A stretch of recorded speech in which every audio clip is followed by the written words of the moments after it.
Assalamualaikum warahmatullahi wabarakatuh. Perkenalkan, nama saya Lia Wahyuningsi dengan NPM C1C022142. Nah, di sini saya membuat video untuk tugas mata kuliah pengantar bisnis dengan judul materi konteks bisnis global. Di dalam suatu ilmu ekonomi, bisnis adalah suatu organisasi yang menjual barang atau jasa kepada konsumen atau bisnis lainnya untuk mendapatkan laba. Secara historis, kata bisnis berasal dari bahasa Inggris, yaitu business, dari kata busy yang berarti sibuk dalam konteks individu, komunitas ataupun masyarakat. Dalam artian sibuk mengerjakan aktivitas dan pekerjaan yang mendatangkan keuntungan. Sedangkan secara etimologi, bisnis berarti keadaan di mana seseorang atau kelompok orang sibuk melakukan pekerjaan yang menghasilkan keuntungan. Sedangkan global secara historis berasal dari bahasa Inggris atau globe, yakni dunia, yang dapat diartikan mendunia. Globalisasi adalah program lama yang dianjurkan oleh negara-negara ekonomi maju untuk membebaskan perdagangan internasional di seluruh dunia melalui perjanjian.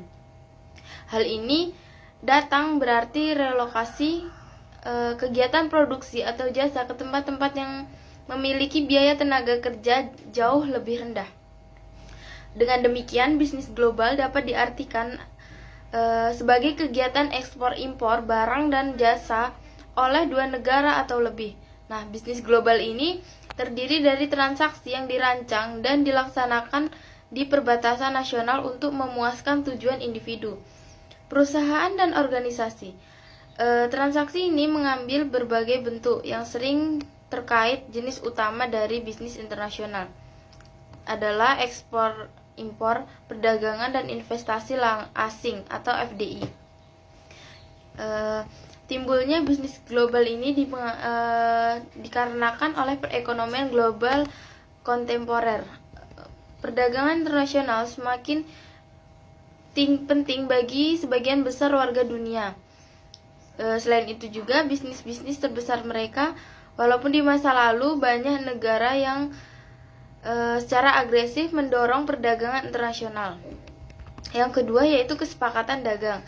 Beberapa kesepakatan legal juga telah mencetuskan perdagangan internasional. Sesungguhnya setiap bangsa memiliki perjanjian dagang formal dengan bangsa lain. Nah, yang ketiga yaitu pasar utama dunia. Perekonomian saat ini berkisar di antara tiga pasar utama, yaitu Amerika Utara, Eropa, dan Asia. Ketiga wilayah itu menjadi rumah bagi perekonomian korporasi multinasional terbesar. Selanjutnya yaitu ada faktor-faktor pendorong bisnis global. Yang pertama, keterbatasan produksi maupun sumber daya suatu manusia. Yang kedua, keterbatasan teknologi yang dimiliki suatu negara. Yang terakhir yaitu ada pertimbangan efisiensi dalam memproduksi suatu barang. Bentuk-bentuk keunggulan bersaing yaitu yang pertama, keunggulan absolut. Jika negara tersebut mempunyai monopoli dalam memproduksi suatu produk tertentu atau mampu memproduksinya secara lebih efisien dibandingkan semua negara lain, keunggulan komparatif menyatakan bahwa sebuah negara harus menjual produk yang dapat diproduksinya secara paling efektif dan efisien kepada negara lain dan membeli dari negara lain produk dari negara lain yang tidak dapat diproduksinya dengan efektivitas dan efisiensi yang sama. Yang kedua yaitu keunggulan bersaing nasional.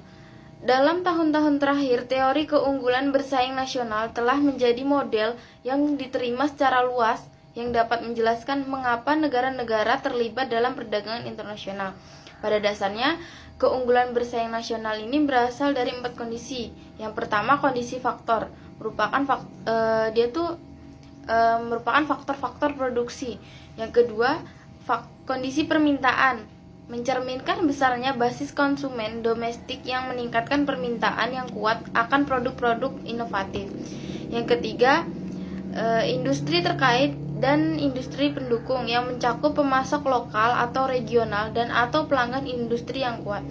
Yang keempat yaitu kondisi strategi, struktur dan persaingan, berkaitan dengan perusahaan industri yang berfokus pada penurunan biaya, kualitas produk, produktivitas yang semakin tinggi, dan produk-produk baru yang inovatif.